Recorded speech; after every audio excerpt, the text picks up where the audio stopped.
Motor. So the old motor was DC. The new motor is AC. It's a huge change. So to facilitate that change, we needed to add a VFD, and that's one of the few reasons why the electrical box is a little bigger. But what that means for us is easier maintenance, or less of it actually, because we don't have to replace the brushes and so it can run for a very long time without any sort of maintenance like that. It is technically a little more powerful. The old one was like 21 foot-pounds, the new one is like 23 foot-pounds. Say that again? As far as power, it is a slight bit more powerful, but it's not the selling point of the valve. Okay. Let's talk about the weight real quick. Sorry to detract from that. Is this any different substantially in the weight of the old one? Yes. Check the manual, because I did weigh it. I did update that. It's in the latest manual. But my initial frame reduction in weight was 17 pounds. So it's lighter. It's lighter. Which I have noticed when testing and wrangling this into awkward conditions on baggage and stuff like that. Now, you're not going to be 17 pounds lighter because there's a few extra added weight with the electrical components. That reduces that down to somewhere around 10 pounds. But yeah. It is easier to install because of that reduced weight.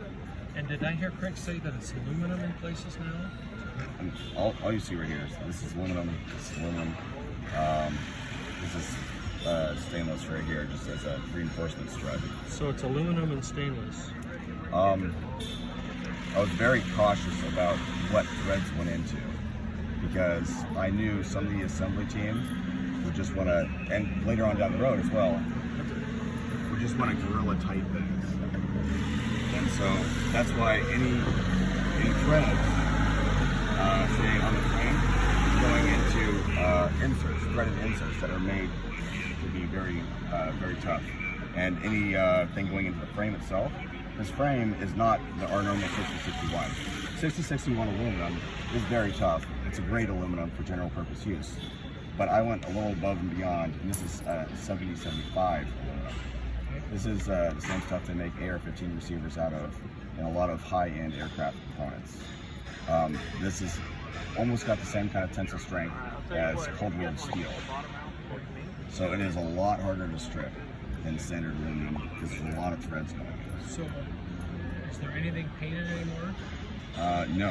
Or powder coated? Nope. Okay. Any aluminum you see is anodized.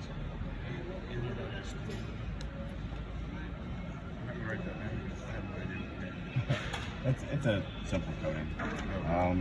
Without anodization, it can look like a little black kind of surface on it. It has a bit of its own natural coating. Without anodization, it's kind of messy. But anodizing makes it look pretty, and these components, because these are prototype components, actually aren't anodized. But it's hard to really notice. But just long-term longevity, preservation of metal, it's anodization helps. But yeah, this thing is not a mild steel like it previously was. So even if you scratch the heck out of it, I take a Brillo pad to this and just scratch any sort of anodizing off, it's not gonna rust, it's aluminum. You know? Previously, if you flake the powder coat off, you have that mild steel, and you're in a wet environment, it's gonna rust. Right. Which we regularly did. Yeah. Okay, easier disassembly for maintenance. So easier disassembly. I talked before about the M6 screws holding the frame together. It's a little bit hard to show with the machine right up, but there's two plates here that hold together essentially half the assembly here. And you loosen these screws, you don't need to take them all the way out, you just loosen them, and they're retained. So that's one less thing to skitter across the floor and lose underneath the machine. You unscrew these, and it takes the whole half of this assembly out, and gives you easy access to both sides. So if you're replacing a belt, beforehand you had to take apart half this machine. Now if you want to replace the belt, as soon as you take this off and untension this, you can slip that belt right off. So it's considerably easier. The drive belt is the only one that's a little bit more involved because you do have to take off the lock track as well. So taking off the lock track, that's 2 screws plus this nut down here.